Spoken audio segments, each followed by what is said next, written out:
Saudara, rapat Dewan Gubernur Bank Indonesia pada 24 sampai 25 Juli 2023 memutuskan untuk mempertahankan BI 7-Day Reverse Repo Rate sebesar 5,75%, suku bunga Deposit Facility 5% dan juga suku bunga Lending Facility sebesar 6,5%. Keputusan ini dibuat untuk memastikan stabilisasi nilai tukar, inflasi, hingga mitigasi ketidakpastian ekonomi global. Kita akan berbincang lebih lanjut pagi ini dengan Kepala Departemen Kebijakan Ekonomi dan Moneter Bank Indonesia, Firman Mohtar. Pak Firman, halo, selamat pagi Pak. Selamat pagi Mbak Fiskal. Oke, ini akhirnya bulan ini kembali tetap ya Pak, suku bunga 5,75%, pasti sudah ada assessment terhadap perekonomian global. Nah, bagaimana assessment BI untuk perekonomian global termasuk respon kebijakan yang dapat mempengaruhi ekonomi Indonesia, Pak Firman? Terima kasih Mbak Paskalis. Secara singkat kami membaca bahwa perekonomian global ketidakpastian masih tinggi.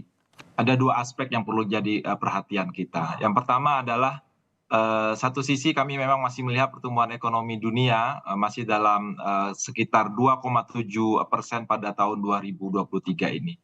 Namun dua hal yang patut kita sampaikan. Yang pertama, ada pergeseran komposisi sumber pertumbuhan ekonomi dunia. Ekonomi negara maju seperti Amerika ternyata dalam perkembangannya pertumbuhannya lebih tinggi dari perakiraan kita. Ini perlu kita sampaikan dulu. Dan ini akan berdampak kepada bagaimana perilaku inflasi mereka ke depan, di mana penurunannya tidak sesuai dengan perkiraan. Ini nanti akan berdampak kepada aspek kedua. Dari sisi pertumbuhan ekonomi, pergeseran kedua yang kita lihat adalah pertumbuhan ekonomi Tiongkok yang semula kita harapkan akan menjadi pendorong pemulihan ekonomi dunia, dalam perkembangannya tidak sesuai perkiraan kita. Rilis PDB mereka terakhir lebih rendah dari perakiraan.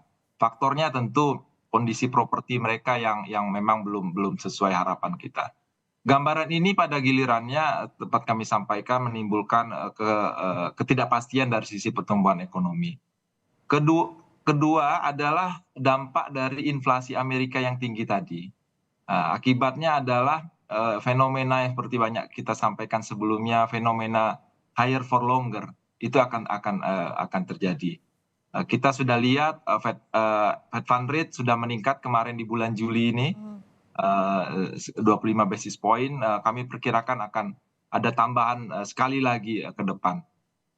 Jadi kedua gambaran ini, satu sisi komposisi pertumbuhan ekonomi dunia memang ada pergeseran, sisi lain suku bunga dunia khususnya di negara maju masih tinggi, termasuk di Eropa, di UK. Ini pada gilirannya berpengaruh terhadap bagaimana persepsi pemilik modal dunia. Ada ketidakpastian di pasar keuangan global yang berdampak kepada aliran modal ke negara berkembang termasuk Indonesia, dan berdampak kepada pergerakan mata uang di negara berkembang. Dan gambaran ketidakpastian ini tentu perlu kita respon dengan baik sehingga tidak berdampak, memberikan dampak lanjutan kepada perekonomian domestik, Mbak Paskalis. Oke, meskipun tentu harapannya tidak ada dampak rambatan yang cukup dalam ke pertumbuhan ekonomi di Indonesia, tapi pasti sedikit ada dampaknya Pak ke ekonomi Indonesia. Nah, sebentar lagi kita akan memasuki untuk ekonomi domestik triwulan 2. Ini bagaimana proyeksi BI Pak? Lalu faktor apa saja yang kira-kira sampai akhir tahun akan menopang pertumbuhan ekonomi Indonesia? Baik, makasih. Satu hal yang menggembirakan, bacaan kami terkini terkait dengan ekonomi kita di triwulan kedua kemarin, kami melihat perekonomian Indonesia lebih baik dari perkiraan kami. Berbagai indikator dini menunjukkan peningkatan seperti PMI, consumer confidence, business confidence ternyata lebih tinggi. Juga indikator-indikator lainnya seperti penjualan retail itu lebih tinggi. Beberapa faktor yang kami identifikasi mempengaruhi bahwa triwulan kedua ini akan lebih tinggi adalah stimulus dari pemerintah ke aparatur sipil negara di ASN dengan gaji ke-13, kemudian dampak kemarin kita di triwulan kedua dengan hari libur keagamaan yang panjang, ini mendorong konsumsi domestik termasuk tentunya mobilitas masyarakat yang semakin baik pasca berakhirnya PPKM kemarin. Tentunya ini akan mendorong terus perekonomian domestik. Ada satu sisi lain adalah terkait dengan bagaimana neraca perdagangan kita. yang juga masih surplus sampai dengan bulan Juni kemarin. Sehingga kami bacaan di triwulan kedua ini Mbak Paskalis akan lebih baik dari perkiraan kami. Secara keseluruhan tahun, ini tentu akan mendorong pertumbuhan ekonomi kita di tahun 2023, di mana permintaan domestik akan tetap suportif terhadap pertumbuhan ekonomi, meskipun pada sisi lain ekspor tidak sekuat tahun 2022 tentunya, sejalan dengan perekonomian dunia yang melambat. Kami masih optimis pertumbuhan ekonomi Indonesia tahun 2023 ini masih bergerak pada kisaran 4,5 sampai dengan 5,3 Mbak Paskalis. Oke, dengan target 4,5 dan sampai 5,3% ini tadi Pak Firman juga menggambarkan sepertinya konsumsi masih akan jadi tulang punggungnya. Nah, ada hubungannya tentu dengan inflasi Pak yang disebut kemungkinan akan kembali ke sasaran lebih cepat dari perakiraan. Nah, bagaimana untuk 2023 dan 2024 terutama untuk pencapaian inflasi? Satu hal positif juga dari perekonomian domestik kita tentunya inflasi, Mbak. Angka terakhir di bulan Juni kemarin, inflasi kita sudah di level 3,52% year on year number. Jadi tahun dibandingkan dengan tahun sebelumnya. Angka ini sudah masuk ke dalam sasaran kita 3 ± 1% tahun 2023. Ini gambaran positif bagaimana stabilitas ekonomi tetap terjaga di tengah kondisi global ketidakpastian masih tinggi. Jadi ada beberapa faktor yang dapat kami sampaikan di sini. Dari inflasi inti yang sudah menurun sampai 2,8% di bulan Juni kemarin, ini dipengaruhi oleh dua faktor. Pertama adalah faktor siklikalnya yang kami sampaikan, di mana faktor global juga menurun, kemudian harga global menurun, ekspektasi masyarakat juga baik di tengah konsumsi yang meningkat tadi, kemudian juga ditambah dengan bagaimana suportif terhadap pasokan barangnya yang cukup memadai. Dari sisi struktural kami juga melakukan identifikasi bahwa memang bagaimana konsistensi kebijakan moneter ini untuk memitigasi risiko perekonomian khususnya harga ini memberikan dampak ekspektasi masyarakat yang terus terjangkar ke depan. Ini yang jadi faktor positif dan tentunya kolaborasi dengan pelaku usaha yang menyesuaikan harga tidak berlebihan. Ini baik sekali. Faktor yang juga mendukung adalah terkait dengan volatile food. Volatile food kita lihat bahkan year on year number-nya 2,1%. Faktor yang mempengaruhi dan ini memberikan dampak positif adalah bagaimana koordinasi kita dengan pemerintah dalam pengendalian harga pangan melalui GNPIP, Gerakan Nasional Pengendalian Inflasi Pangan. Ini satu sisi akan mengendalikan volatile food kita, sisi lain dia akan berdampak kepada inflasi inti yang tetap rendah tadi, Mbak Paskalis. Jadi secara keseluruhan inilah yang berpengaruh terhadap inflasi kita yang masih stabil bahkan sudah masuk ke dalam sasaran. 2023 kami perkirakan akan tetap rendah dalam kisaran 3 ± 1, dan yang pasti ini akan berkontribusi positif terhadap inflasi kita tahun 2024 yang kami perkirakan akan berada pada kisaran 2,5 ± 1%. Oke, ini masih sesuai target. Tadi juga Pak Firman bilang bahwa yang penting adalah konsistensi moneter di tengah gejolak yang masih terjadi secara global. Nah, tapi nanti usai jeda Pak Firman kita akan lebih lanjut lagi ngobrol. Apa yang memutuskan akhirnya membuat BI tetap mempertahankan suku bunga dan apa saja sebenarnya fokus arah kebijakan BI ke depan. Tapi kita jeda sejenak, saudara jangan kemana-mana. Kompas Bisnis akan segera kembali.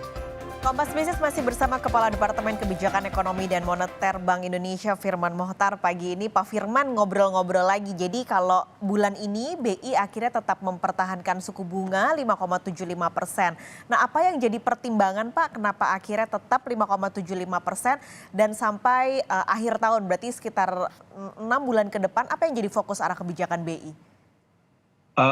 Jadi Mbak Paskalis, kita tadi sampaikan, diskusikan mengenai ketidakpastian global yang masih tinggi. Dan ini kita khawatirkan bisa berpengaruh terhadap aliran modal dan juga stabilitas nilai tukar rupiah.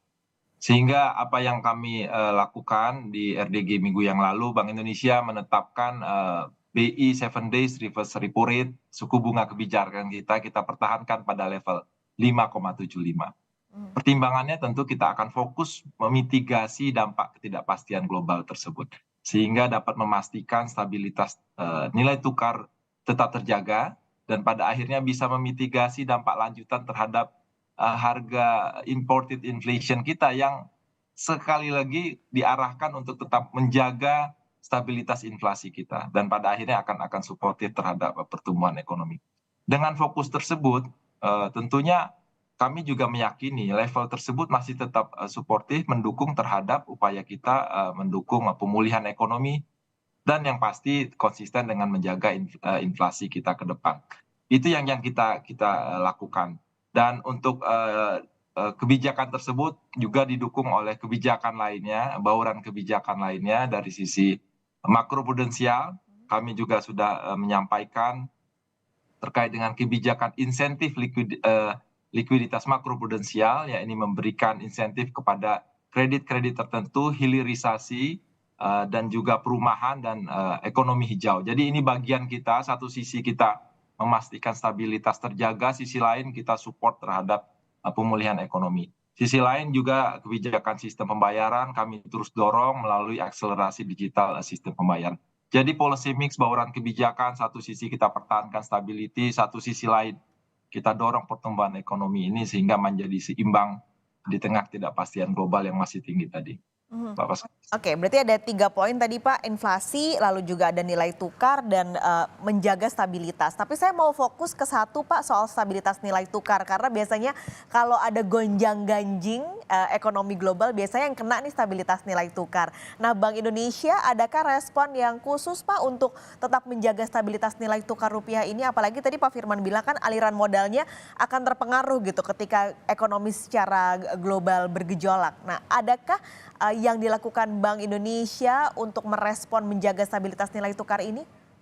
Oke, yang pasti kebijakan moneter akan konsisten menjaga stabilitas harga, stabilitas nilai tukar dan SSK turut mendukung SSK stabilitas sistem keuangan.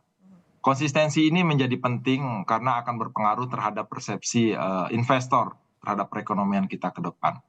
Lebih spesifik lagi untuk nilai tukar, kami melakukan kebijakan pertama terkait dengan triple intervention adalah memitigasi bagaimana volatilitas nilai tukar rupiah di pasar. Triple intervention melalui intervensi kami di pasar spot, melalui intervensi kami di NDF, domestic NDF, melalui juga bagaimana kami mengelola intervensi di pasar SBN. Dan ini tentunya didukung juga oleh bagaimana kita melakukan twist operation, bagaimana pengelolaan terhadap yield kita yang pada gilirannya akan berpengaruh terhadap imbal hasil kita. Secara keseluruhan kami melihat ke depan pada saat ketidakpastian global sudah turun, sejalan dengan mulai akan berakhirnya kebijakan moneter ketat di negara maju, kita harapkan akan berakhir pada bulan September. Kami perkirakan nilai tukar rupiah akan kembali menguat.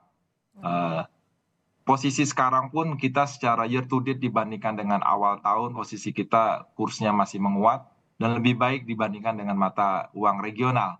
Mengapa kami yakin ke depan masih menguat? Tentunya prospek pertumbuhan ekonomi kita tadi saya sampaikan masih tetap baik, relatif lebih baik dibandingkan negara-negara di region.